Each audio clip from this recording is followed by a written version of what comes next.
Bonsoir, bonsoir, bonjour, c'est Congo News 24. Chers téléspectateurs, comme toujours avant de commencer notre émission, nous disons merci à Dieu, nous disons merci à nos chers abonnés et téléspectateurs qui nous suivent partout dans le monde entier et en RDC. Chers téléspectateurs, soyez les bienvenus dans notre émission. Oyo to discutaka la situation politique na mboka na biso bandeko nanga po eza toujours ya koyinda bandeko nanga. À la une, chers téléspectateurs, Tambwe Mwamba a démissionné et un pas de Makala sur les 53 500 $. Mbongo on est à 107 milliards de francs congolais, équivalent à 53 500 $. Ba prévision moi na te. Alors des missions bokoyoka pression. L'inspecteur général des finances met la pression sur Alexis Tambwe. Alors tozoye bate ndenge ya kobima na masolo. Alors toko développer ensemble et puis on va parler du Sénat, la pétition oyo basali contre Badibanga et résulté. Ba rejeter yango. Eza ya koyinda et c'est yindi. Deuxième point, chers téléspectateurs. Fachi, 19e président de l'Union africaine. Bandeko samedi Oyo, azozwa place à la tête de l'Union africaine.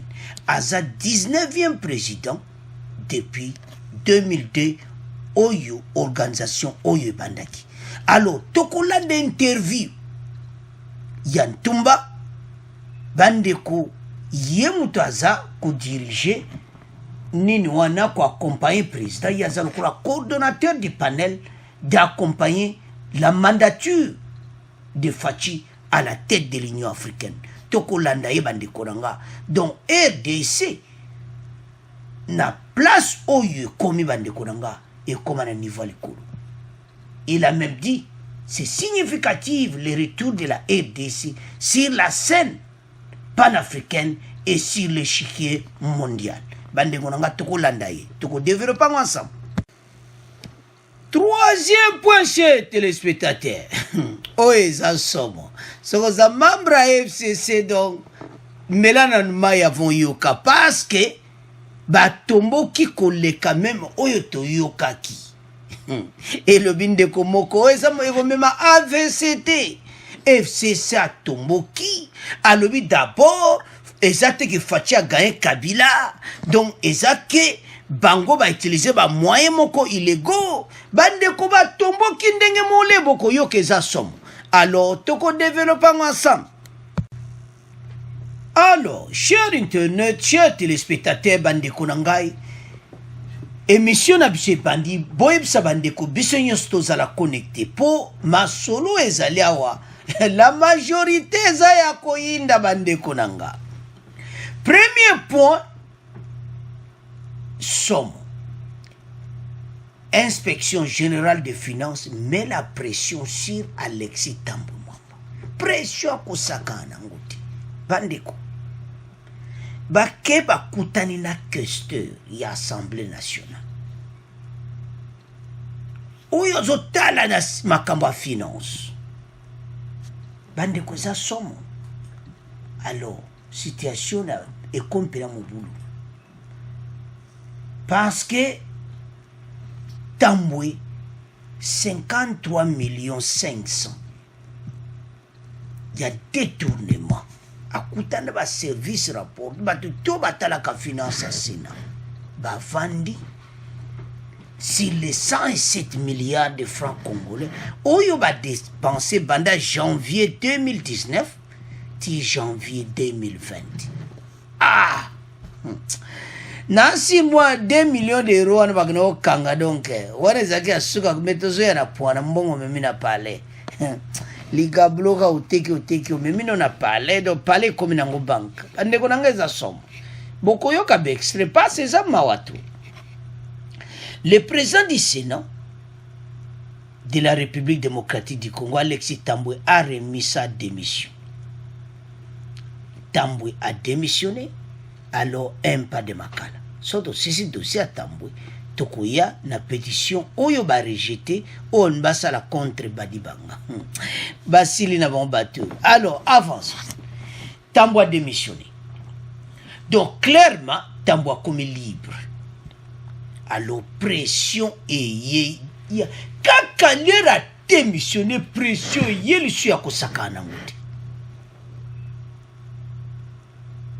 sikoyo bureau d'âge ou baobenga doyen d'âge na parlement bako permettre akende kosamba ya onto solo baki Tambwe Mwamba a impact de makala parce que ngana zomona te ndenge ni na ko justifier mbongo basi ba utiliser ba pombi yango soki wapi ndenge abimisi 2 millions d'euros abimisi la biso atanda mbongo oyo bande ko bato to ko juger bango ndenge ni ngezo sanga somo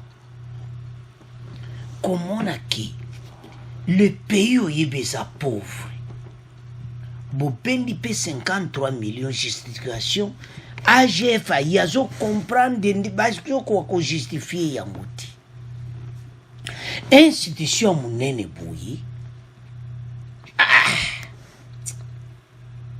53 millions 500. Donc pour na bango 1 million de dollars ba do ba mona ngwe loko pamba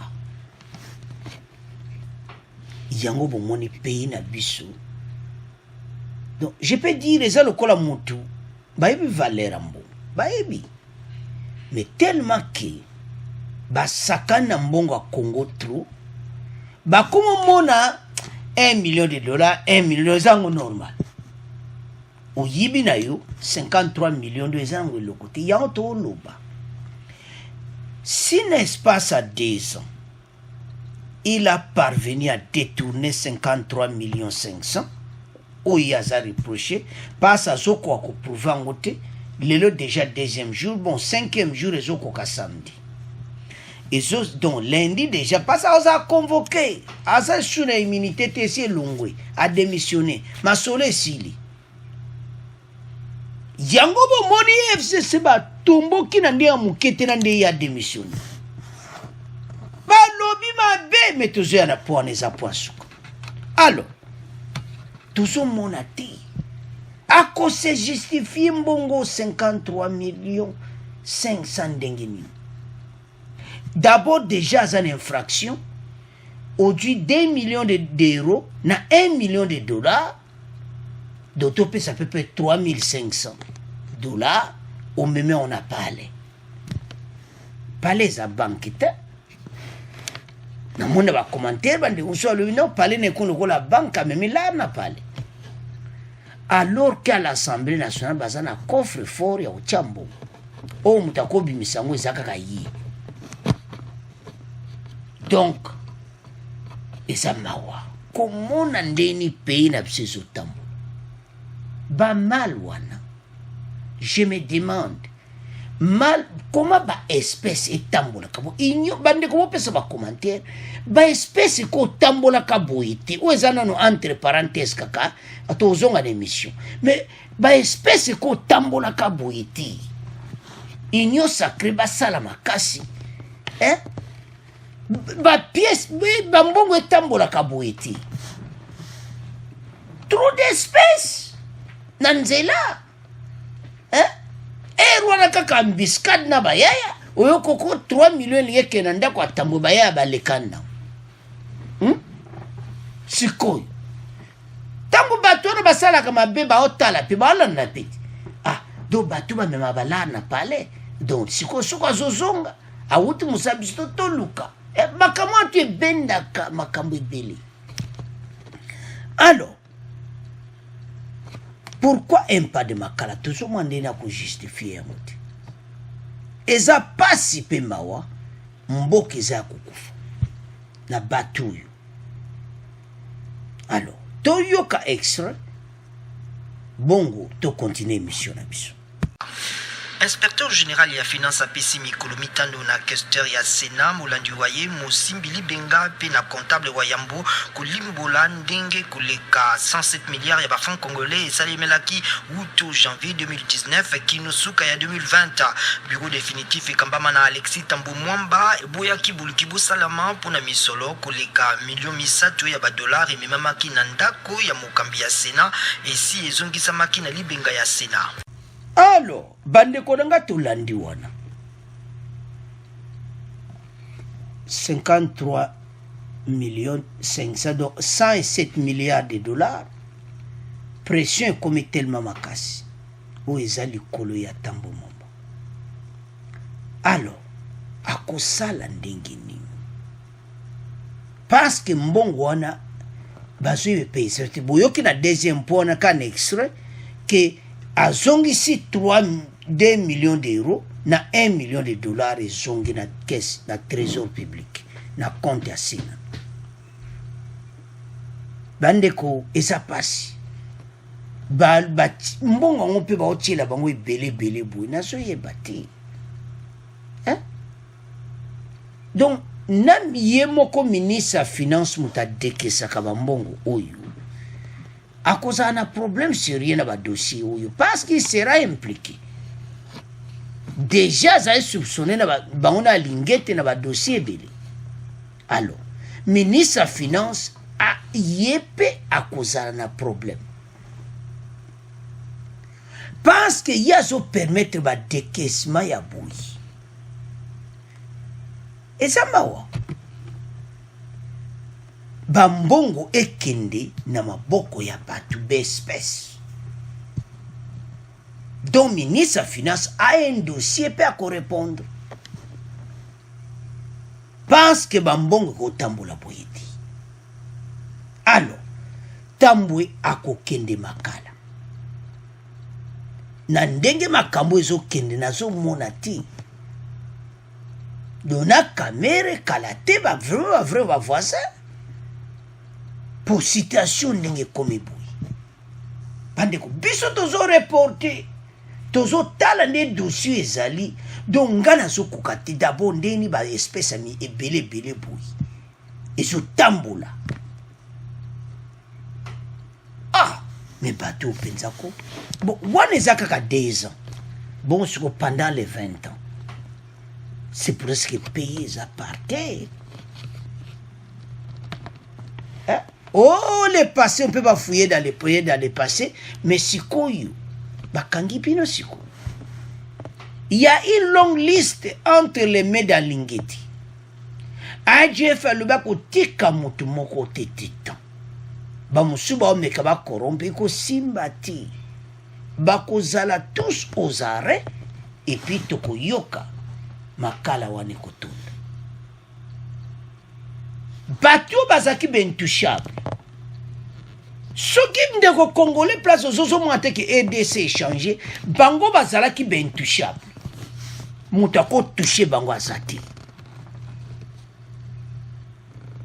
Mais lelo yo tokomona semaine prochaine Tambwe Mwamba à la barre et puis ndenge azokende nandimita ozonga ndako ba frontière pe basi bakangi pona membre gouvernement nyonso fachi mwana mayele azana ete azawapi na Égypte et puis azokende siège ya Union africaine parce que samedi oyo baso proclamer 19e président de l'Union africaine. Awana sima EDC masolo ezotambula état de droit ezosala masolo. Alors n'arrive là question ezaka moko mais c'est un bon moment. Pouvez-vous prouver parce que pression oyolandi na extrait wana rapporter que ce bateau batalaka finance bayebisi bango ti pate ye moka ko prouver te bayebisi ba financier wana po bango pe ba kolota bango bayebisi bango que 5 jours baya ko prouver donc lelo eza déjà 2e jour 3e jour samedi 4e dimanche 5e jour baokoka oprouve te bandeko dimanche nde boyeka bainvitation nde ebimaka dimanche mais c'est un moment invité au parquet de la Gombe pourtant quand kozokoma kaka boye première question a justifié 53 millions 500 akoki te bongo omemaki 2 millions na ndako na 1 million de dollars omemaki na ndako mpo na nini oh voilà ezalaki dans la soirée tout ça bainfraction ekoti ntango ekomaki bapreuve oyo ya 53 millions ezomwana parce que wana eza place aza na problème kelelo ebeti wa bataka songo bazadia wana bazalaka na kati wana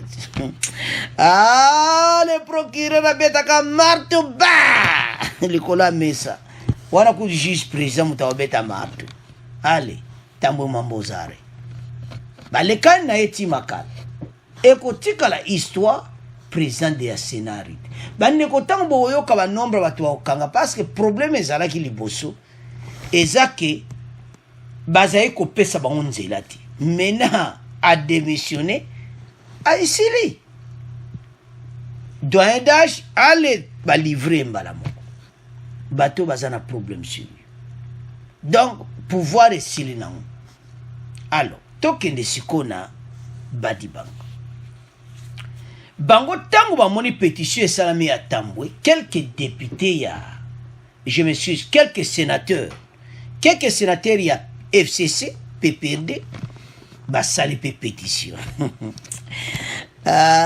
nombre ekoki te baza na kolera mabe match revanche esimbi te Badi Banga bakoki ede baza na kolera mabe balobi batilise bamoyen ilego me tozoya na poisuka alors match esimbi ti alors maintenant on a reçu les pétitions ya PPD FCC alors doyen d'âge na Sénat mbamo babandi otanga batali kaka boye baka boza 109 ekoki nango ata ba 30 rejeté par terre badepute bafache na ndenga moke te eske bandeko ezalaki somo na Sénat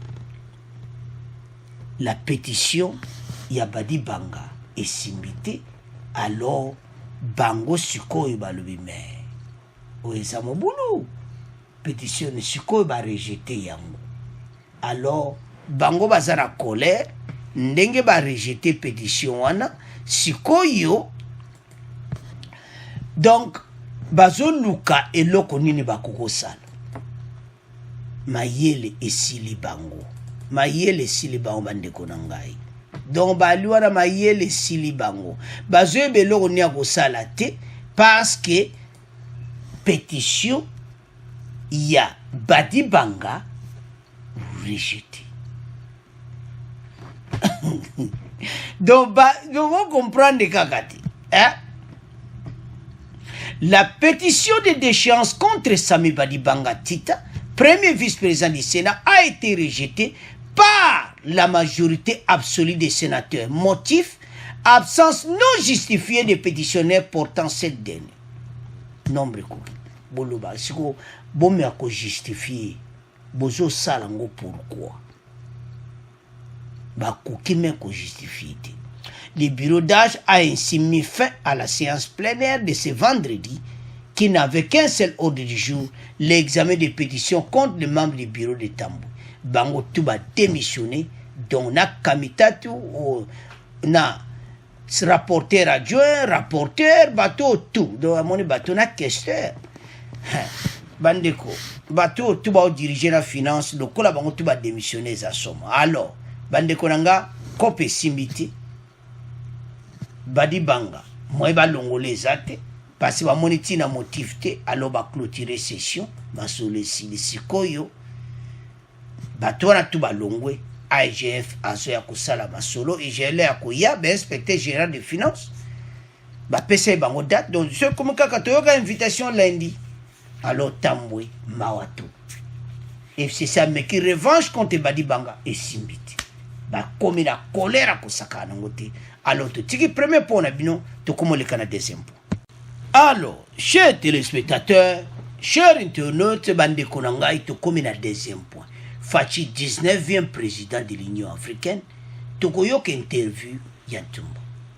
Félix Tshisekedi prend la tête de l'Union africaine ce week-end. Félix Tshisekedi va présider à partir de ce mois de février l'Union africaine. La cérémonie de passation du pouvoir est prévue lors du prochain sommet de l'Union africaine, prévu le 6, le 7 2021. Alors, il sera le 19e président africain à la tête de l'organisation continentale depuis sa création en 2002. Donc, depuis l'Union africaine et Banda, Fachaza 19e président. Alors, parlons un peu de Facha à la tête de l'Union africaine. Ba voisin Oyo, ba Sakanaka. Oyo bazotia désordre de kuna. Ce qu'on Fachaza en tête. D'abord, à couper que ça trafic à armes irrégulières, ou ce côté à quoi ils ont détruit Mboka Nabiso. Biloko tué ko ça Facha lo qui armes, biloko tunde les gars irrégulièrement à Okanga yango. Donc ba voisin oyo ba banda siko ko se soumettre. Bandeko auto zola des missions. Makambo oyo mema RDC na niveau mususu. Bako sala remise et reprise na président sud-africain Ramaphosa. Donc bon mona ka tango ndenga azu place oyo bandeko na ngai. Président na biso mon côté. De toute façon il banaki na 2002. Donc président na biso ali boso ko akite, ba ko tiaete. Na ba tour yo so bazai ko sa, mais fati bati. Bandeko Ayebi Moussala, il y a un dossier en Égypte, na Éthiopie, na rivière Nil. Bah ça a moi problème la rivière wana, mais Fachi azo dia ko résoudre ngo, kuta banaki ngo avant même comme président. Bah moni penake RDC o azan tête kuna akobongisa Afrique. Effectivement, malgré mboka na biso ça na ba problème ça faute à Fachi. Fachi abani ko bongisa ndaku na yepe avant que a embellir makamusu. Alors, sans plus tarder, Toyoka Alphonse Tumba, bongo to avancer l'émission na biso. Professeur Alphonse Tumba, bonjour. Bonjour. Le chef de l'État congolais préside à la destinée de l'Union africaine dès ce samedi 6 février 2021. Avant d'aborder tous les autres aspects, qu'est-ce que cette présidence apporte à la RDC en termes d'épanouissement du peuple congolais? Je pense qu'il faut poser cette question à double sens, c'est-à-dire qu'est-ce que la présidence en exercice apporte à la RDC et qu'est-ce que la RDC apporte comme renouvellement à la présidence de la conférence de l'Union africaine. La présidence de l'Union africaine par son séance, Félix-Antoine Tshisekedi Tshilombo, marque d'abord et de façon significative le retour de la RDC sur la scène panafricaine et sur l'échiquier mondial. C'est très important parce que nous avons subi une longue absence d'éclipse et maintenant on peut dire que le Congo est de retour et ça aura des retombées certaines après la tenue de la conférence de l'Organisation de l'Unité africaine sur la vie nationale congolaise dans tous ses aspects sécuritaires, sanitaires, lutte contre les violences sexuelles basées sur le genre et autres, l'éducation, j'en suis certain. Le président de la RDC prend les rênes de l'Union africaine alors qu'il a en face de lui encore d'énormes défis de stabilisation politique, économique et sociale au sein de son propre pays. Il s'agit quand même d'un véritable challenge. Comment votre panel entend-il l'accompagner sur ce point précis? C'est un véritable challenge, c'est un véritable défi parce que nous vivons un tournant majeur de la politique nationale congolaise du point de vue politique, sécuritaire, social, avec l'éducation gratuite. Et il ouvre de vastes chantiers, comme vous le remarquez. Le chef de l'État est porteur d'une grande vision, la consolidation de l'État de droit. Et cet objectif de la consolidation de l'État de droit, le chef de l'État veut aussi l'amener au niveau panafricain, où on a besoin de consolider la dynamique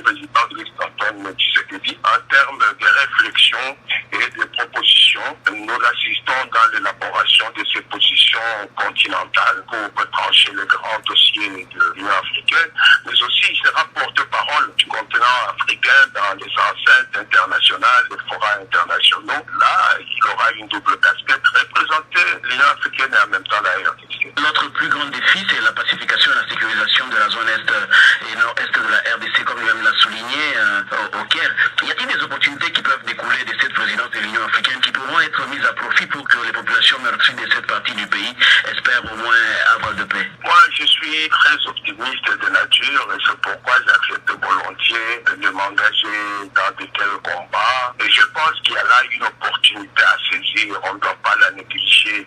Il y a des Congolais qui s'interrogent et qui se demandent, mais avec tout ce qu'on a fait au plan national, qu'est-ce que le chef de l'État va encore chercher en Afrique? Il faut savoir aussi qu'il y a un souffle nouveau qui souffle sur le Congo. Et sans doute, on aura bientôt un gouvernement, un premier ministre beaucoup plus engagé, beaucoup plus rationnel dans la structuration de leur agenda, la programmation des activités, l'accompagnement du chef de l'État au niveau panafricain. Comme vous savez, la question de la sécurité à l'est de la RDC est toujours à l'agenda du Conseil paix et sécurité de l'Union africaine. Donc, dans ce sens-là, le chef de l'État pourra assurer le suivi de cette question-là au niveau de l'Union africaine. Ensuite, vous savez qu'au sein de la MONUSCO, il y a des contingents importants des pays africains, l'Afrique du Sud, la Tanzanie, le Sénégal, le Maroc, pour ne citer que cela. Donc là aussi, le chef de l'État pourra accompagner ces efforts des pays africains pour soutenir encore davantage la RDC, sans oublier aussi les pays aux alentours. Bref, le président Tshisekedi entend passer de l'Afrique des États à l'Afrique des citoyens africains, à une Union africaine au service des peuples africains. Professeur Alphonse Tumbalwaba, merci. Merci beaucoup. Alors, bande konanga tolandi professeur Alphonse Tumbalwaba, coordonnateur ya panel Afachi na Union africaine. Il a dit ceci, que président Félix à la tête de l'Union africaine estime que cette prise de pouvoir marque d'abord et de façon significative le retour de la RDC sur la scène panafricaine et sur l'échiquier mondial. Donc retour à Fachi na niveau oyo biso bandeko na ngai tozaime ko s'attendre te. Donc tolandi wana ba question tout batuni. C'est très important parce que nous avons subi une longue absence. Et maintenant, on peut dire que le Congo est de retour.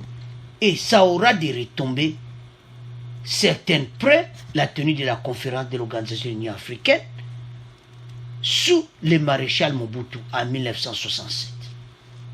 Bandeko, et ça historique to zongi na scène. Parce que na l'ère wana Mobutu a président kiyango Facha yesu kuna bandaba bandika ka Union africaine en 2002 Fachi Mutali. Alors, et ce qu'on a clairement tout comme na niveau moko ya likolo. Mais mboka ezaki dirigé na batu oyo batiaki mboka na se. Lelo ba voisin bazaki kosaka na biso poani. Po bazomona économie na biso par terre. Ba Congolais bazoke na Angola, République démocratique du Congo, ba pays voisins ba ke kolukaka vie. Mais na mikolo koya ba Congolais ba kobima le sous bongo te. Pas mboke ko bongo.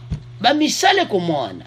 Déjà ka ba construction ba autoroute ba ko bandana mois février on a ba égyptien na ba Congolais ensemble bandeko ba misale ko mwana déjà. Batu ba ko sa na autoroute. Parce que les travaux ne sont pas cassés au Sakana. Mais nzele za mulai. Bande kunangai balubaka. Tango zo bongse tala ya yo mopenda kufacha zo bongsa ndaku na ye. Mikolo oyo ezali kambo ya déboulonnage. Azo déboulonna wana kati. ake pene Union africaine masolo pe kune sala parce que déjà ba yoki sangwa de boulonnage ba monike mutu wana abalu si match oh ça président vraiment alors fatine échelle mondiale à une place alors bande konangai biso nyonso tozana esengo parce que toujours diriger maintenant Union africaine dossier moi dans un pays africain bako trouver président Faci Mouta zo diriger masolo alors bande konangai pays et quoi avancer makambo ko salama na RDC mikolo oyo ko impacter bango kuna balo me mboka oyo bakomo kanga ba ministre ba wana nyonso na prison tant bako yoka ngo kelelo Union africaine ko ngingala alors totiki pona bino tokomoleka na 3e point alors bande konangai point oyo eza point oyo moto epeli o balubaka yindi FCC en colère contre Union sacrée na ndenge Union sacrée atambusi masolo bango basepelite donc bazomona pena ke donc mobulu quoi alors eloko nini pena bango batomboki d'abord Mabunda Longwe badepute nyonso balongwe bakei donc FCC par terre balobi ke ba moyen nyonso bandeko bazaki yoka débat na journaliste français débat wana toji exirona bango pena do balobi pena mabe. Comment est-ce que nous pouvons parler de renverser la vapeur lorsque tous les moyens utilisés sont des moyens illégaux? Mon peuple a sikiye et renversé oh nyonso abino nyonso mabe wana. On a renversé vapeur na bino wana. Facha na masolo kitoko. Moyen moko illégaux mota utilisé. Bazolo bake on a utilisé la corruption. Corruption ezate binonde bankolo nango. Pendant les 18 ans, tu vivre na corruption et corruption. Kalate bazo kanga bino nyonso lo bo basiba kimaki parce que comme kako Afrique du Sud o boy bo basiba kimaki bako sala mandat mo facha comme président de l'Union africaine. O kimi bako lando place aux alliés. Na si rebelle wa question Afrique du Sud pour président de l'Union africaine a repesa mibeko. Facha lo baka botindelanga mutu azakuna Ramaphosa aloba le président de l'Union africaine a lobé que yo il faut qu'il ne corresponde na RDC. Bandeko passe ba mona que Europe bazo bang. Bazana ba problème. Siko baluka ba kima Afrique. Na Afrique ta ba ko kima kuna facha sa comme à la tête de l'Union africaine nana ko boya makamfacha kulo. Akoboya bakoboya te. Aïe samba mon président Sud-Afrique a lui tindelanga mutu wana kima kikulu. Bake bazuyo avion ou njilio mbala moko ane. Masole bani ba question On a utilisé les menaces sur des gens. Il y a eu des marchandages et tout cela en cours de cette transhumance. Donc osu kapena mutazo siliki na ndenga mabe. Et c'est quand on veut changer les choses. On va prendre des mauvais exemples du passé. Bino na makambo tubo salaki. Awa to landi makambo na bino te. Bino nde boboma ki mboka. Mboka ekomi par terre. Yango lelo fachi aye alubita abongsa mboka. Atamboli na bino banda 18 mois. Bamone ki bino bo abata kotambola na bango ta. Fachi atali gauche, atali droit bien. Bateau yote. Bateau pena balingi peuple congolais te fachi a se débarrasse. Ba député ba bino basani ni. Paki. Donc bango penza balobi non na onyo so ezo salama ba sepeli na ngoti. Bande ko boko yoka. Mais bozo sepelati. Ba pese bino pendant les 18 ans boko ake lokoti. Ba député wana bo prometaki bango makambo ebele yango bakendeke kuna tango baye pe bakuti bamoni penaki awa bamododa osaka nango te wana entre badepute masa yo mwande adi mon cher je place à kovanda te ya solo je te tokende pana c'est pas fatia eloko atalaka ata bamododo donc nalandaki interview ya bayati na mikolo oyo elekaki alobi ke base refoule kuna bavivaka na mododo. Alors porte-parole na bango Félix Kabange Numbi alobi nyonso bokoyoka bandeko nanga omonake bato oyo donc motu pene eza trouble do baza na problème esala bango pasi oyebi kaka soki opolite match opoli okomi kaka ndenge wana donc parce que ntango bazalaki kosala mobulu loyenge nzoka nde bazoprépare beto moko ya monene ntango bazosala mobulu na bango bango beto ekutieke pati donc bato bazwi trouble bakonka kolobaloba. Alors sans plus tarder toyoka Félix Numbi Kabange bongo to continuer mission na biso. Il a privilégié la paix et la stabilité. Est-ce que la réalité, c'est pas quand même que Félix Tshisekedi, qui paraissait faible dans cet accord au départ, a réussi à retourner la situation à son avantage et que Joseph Kabila n'est pas parvenu à tenir ses troupes? Madame, comment est-ce que nous pouvons parler de renverser la vapeur lorsque tous les moyens utilisés sont des moyens illégaux? On a utilisé la corruption et les manifestes, on a utilisé les menaces sur des gens, il y a eu des marchandages et il y a eu tout ça pour cette transhumance. Et à l'époque de Joseph Kabila, il n'y avait rien de tout ça. Madame, est-ce que quand on veut changer les choses, on va prendre les mauvais exemples du passé? Supposons qu'il y ait eu des mauvais exemples lors de notre gestion. Est-ce qu'il faut justifier la mégestion aujourd'hui par les mauvais exemples du passé? Je dis tout à fait non. Alors, chers téléspectateurs, au balubake yindi, match baluki, bakokite, fatia gagné. Akokata kolobate même la question. Alobi ke eza ba moyens illégaux, corruption, po bazwa bato na bango bakende na union sacrée. Félix Numbi Kabange ndeko nanga eza bongo te. Eza nde Congolais à comprendre ba député wana ba pesi bango mbongo te. Ba pesi bango mbongo te. Ba comprendre que place toza eza pona intérêt à peuple te yango bakitaki. Yango bango tout ils ont quitté. Baruto kende et pas wapi intérêt à peuple ezali.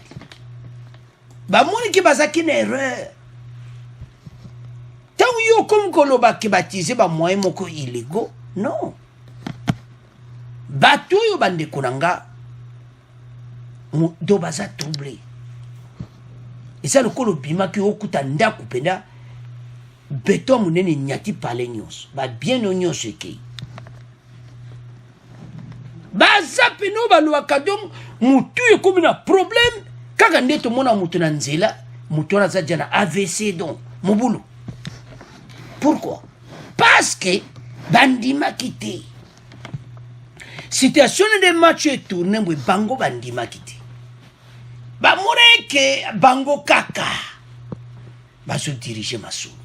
Bango kaka ko gérer ba député wana.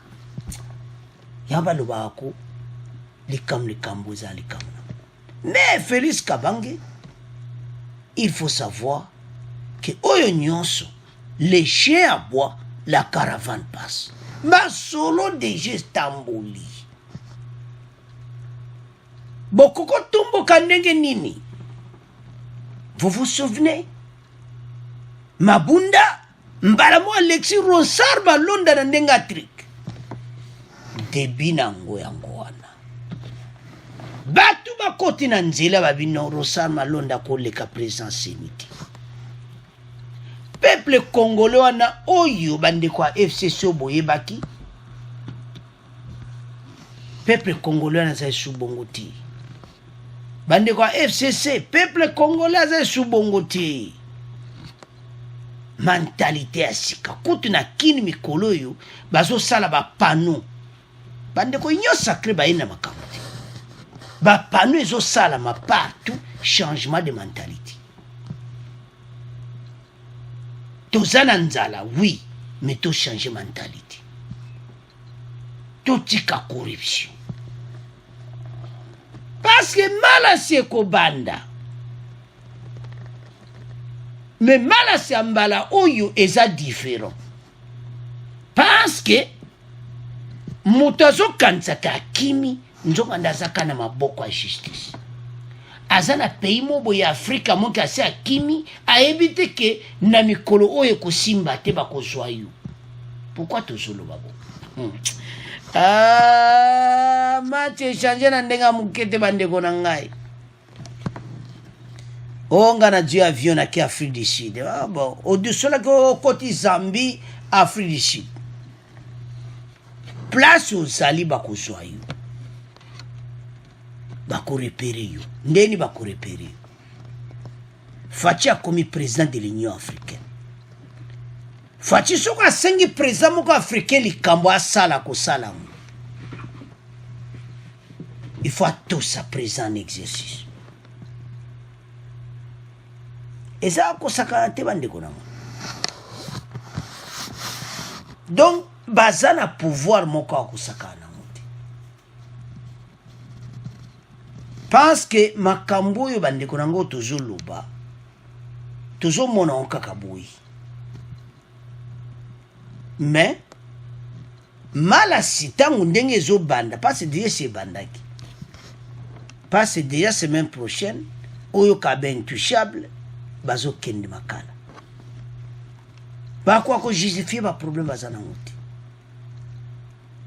alors FCC ndenge alobi wana batuni bango kasi question mo moke bazokwa ko répondre te et à l'époque il y a Yémei et il y avait rien de tout cela et c'est ma comme ba français va toutes les questions wana et ces ala quitté. Oh, est-ce que quand on veut changer les choses, on va prendre les mauvais exemples? Ah! On comprend que c'est un mauvais exemple. Donc, oh, vous salaki boyebi que ça m'a bé. Ndeko Félix Kabanga lobiango bolandi wana. Est-ce que quand on veut changer les choses, on va prendre les mauvais exemples du passé? Donc, baoyebi ki basara ki vraiment makamapé dans le passé. Alors, bande konanga eza mawa. Ça me fait mal tshona la mboka na biso. Batu bazoya kokomisa ngo naloba nini? Donc place mongo bwe mutako ya beti ne pe bala leki mbongo a payer comme mbongo zaka na ba pala batu ba millions de dollars ba tika ona kata ndaku do ba mal ezo tambola ba mbongo na nzela ba espèces ezo bima na banque bazo comme ça pays donc ça fait mal. FCC beaucoup tomboka na bino et que nulle part botika na bino Boboa Kande Boboa qui éponge ou boke une opposition. Opposition on peut dozoye bate quel peuple à Hollanda bino parce que marche au bosaka di bosso bo pesa tumbon pour Hollanda bino. Alors bande konanga batoyo bajimboka ba détruire. Sono tala nde bazo tomboka et comme trop tard. Mais baeba ke fatia comme au sommet de l'État. Au sommet, il y a l'Union africaine. Vous vous souvenez dans l'ère de l'élection? L'Union africaine, balobio, voilà pour proclamer résultat. Bazara qui n'a autorité wana. Mais, Cour suprême na biso ne pas décider. Bon comprendre wana les élections ya mboka. L'Union africaine balobi qui va proclamer résultat. Wala nani? Président pays voisin. Na Rwanda balobio ye mutazaki président bo proclamer bo wana ezaka ke élection wana zama kaminene bo siko yo kimo kena mboka moko président Union africaine alobi moto wana botindela ngai ye na avion spécial. Président pays na sanana en tout cas monsieur Ozozonga RDC. Moi mais président Union africaine alobi ozokende RDC. Allez, la police va le retirer aéroport ya azokita na njili bazana. Donc bazawana bana place à kokimati pour le moment. Europe yandeni. Europe soye. Europe kudu bayaga na bamonti. Ah, tawa muga Roger Lumbala balo bakangi Roger Lumbala bien. Europe soko meki o tikali Roger Lumbala yo na tikali na Paris. Donc Europe mwe ba ya ezati. Afrique pe place bazako kima, mwe pe ba kima ezati. Alors tokoyoka bakomo ke ba Caribi donc ba Haïti ba côté kuna donc na ebité mais na ndenge masole zo kende ndenge mala sezoya toyebi ke faut ba kanga ba frontière na donc DG mazape amayeli. Ah monsieur okobimati. Oh je suis le ministre nazo kanjoto bien te nazana na COVID-19 oko kende ti. Déjà bon l'exabatu te mutu be mazana COVID ba traité na RDC. Mais de toute façon taba keba pays africain fatia ozongsa. Alors, chers téléspectateurs, c'est à ce point de comment clôturer mission na mission. Alors, bon abonner massivement, bon continuer à partager. Au revoir, à la prochaine.